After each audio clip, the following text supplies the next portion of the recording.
Ya, serius atong. Assalamualaikum warahmatullahi wabarakatuh. Perkenalkan, nama saya Fajri Sukmasari. Pada kesempatan kali ini saya akan mencoba menjelaskan review yang telah saya buat untuk tugas besar 1 mata kuliah komunikasi data, yaitu tentang review jurnal internasional dengan dosen pengampu Bapak Wawan Ridwan, STMT. Oke, untuk informasi jurnal ini sendiri yaitu dengan judul Robust Wireless Statistic Division Multiplexing and its Performance Analysis. Untuk sumbernya sendiri, saya mengambil dari Google Scholar. Jika teman-teman berminat, bisa langsung saja klik dari tautan yang saya attach nanti di Google Drive. Dan jurnal ini sendiri itu adalah volume ke-14 dan terdiri atas 14 halaman dengan penulis Zhong Qianglu dan Zhang Jili.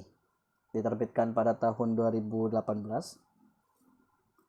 dan reviewernya adalah saya sendiri, Fajri Sukmasari.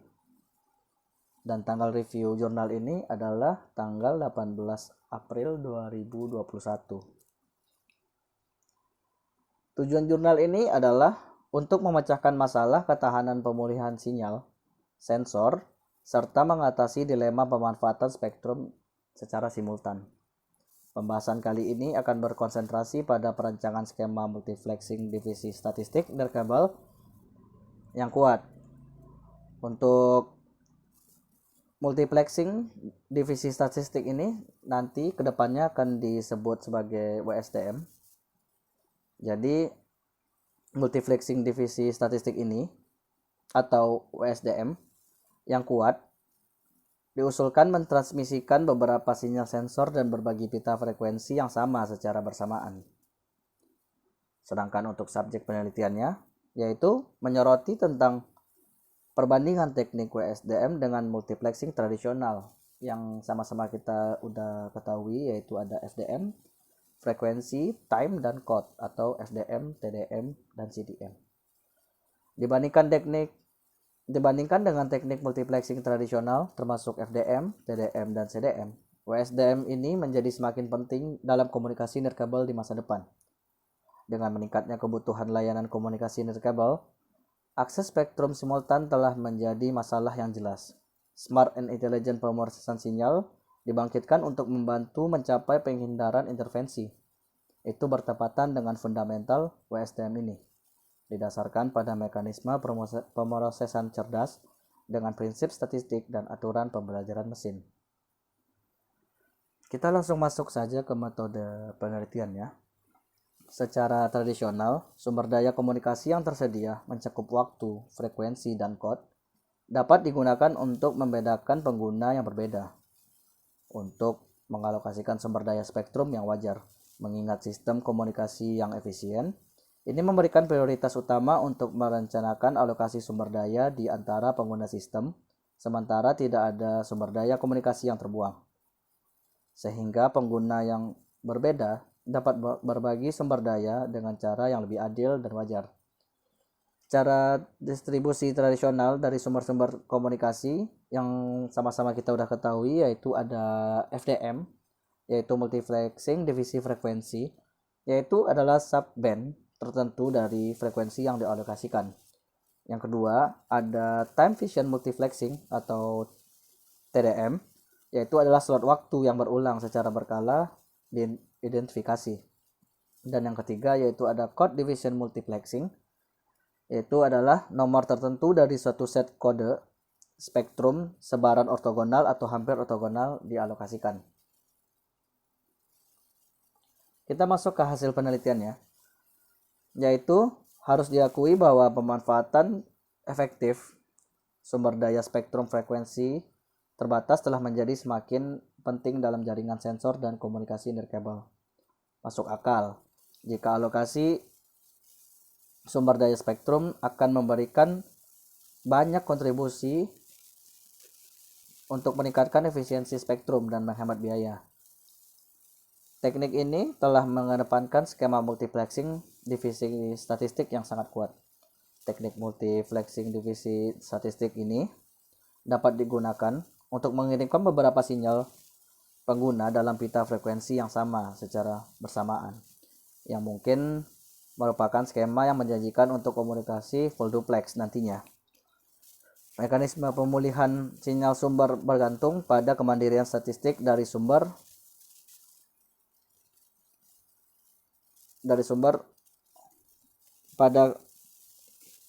asli melalui algoritma pemisahan buta.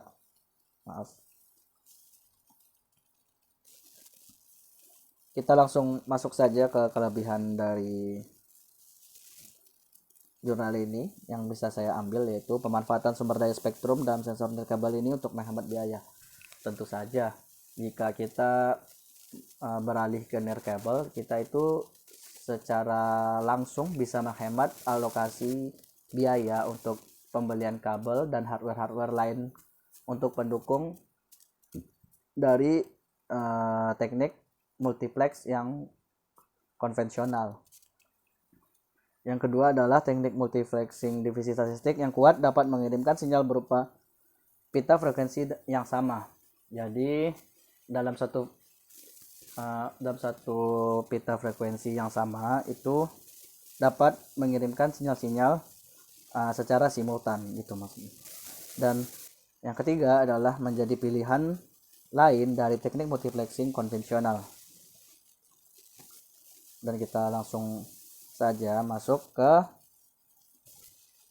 pemanfaatan pita untuk ke kekurangannya, yaitu yang pertama, pemanfaatan pita spektrum secara nirkabel memerlukan kajian lebih untuk dapat diterapkan lebih lanjut, karena dalam menggunakan frekuensi yang sama untuk menghindari adanya redundansi data yang sebenarnya sih dalam konvensional multiplex juga udah di config sedemikian rupa supaya tidak ada user yang saling istilahnya itu untuk yang saling redundant lah gitu ya, adalah untuk menggunakan yang tersebut. Jadi perlu kajian lagi agar tidak mengganggu dari frekuensi itu sendiri. Dan yang kedua yaitu memerlukan kajian untuk menghindari kesalahan dalam request respon jika memakai frekuensi yang sama.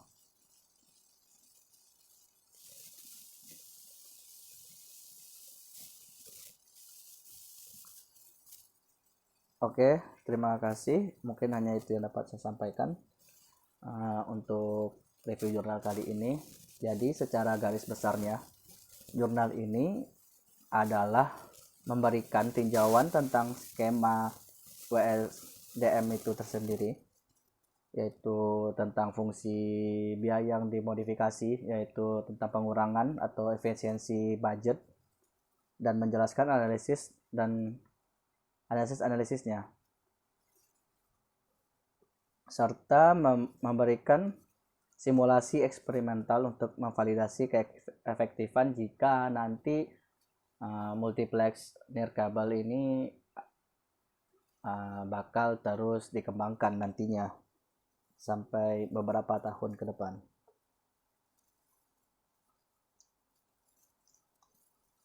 Jadi pada intinya WSDM ini adalah teknik multiplexing yang mana mengungkapkan setiap sensor atau sinyal pengguna dapat berbagi sumber daya komunikasi tanpa menghasilkan sinyal yang tidak dapat diatur.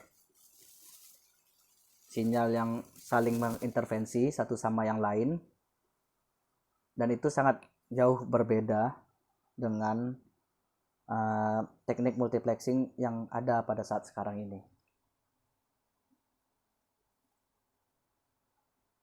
Dan diharapkan metode ini cukup efektif dibandingkan dengan metode multiplexing tradisional.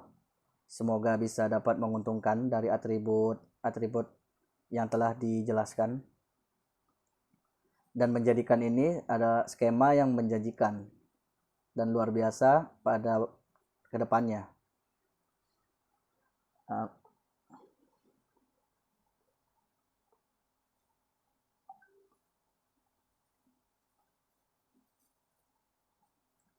Karena dalam beberapa dekade terakhir, seiring dengan berjalannya waktu, dengan bertambahnya jumlah pengguna dan meningkatnya permintaan pada layanan nirkabel, masalah kekurangan sumber daya spektrum telah menjadi perhatian yang cukup besar ya, dan makanya dibikinlah suatu komunikasi jaringan sensor nirkabel ini. Dan jaringan komunikasi nirkabel ini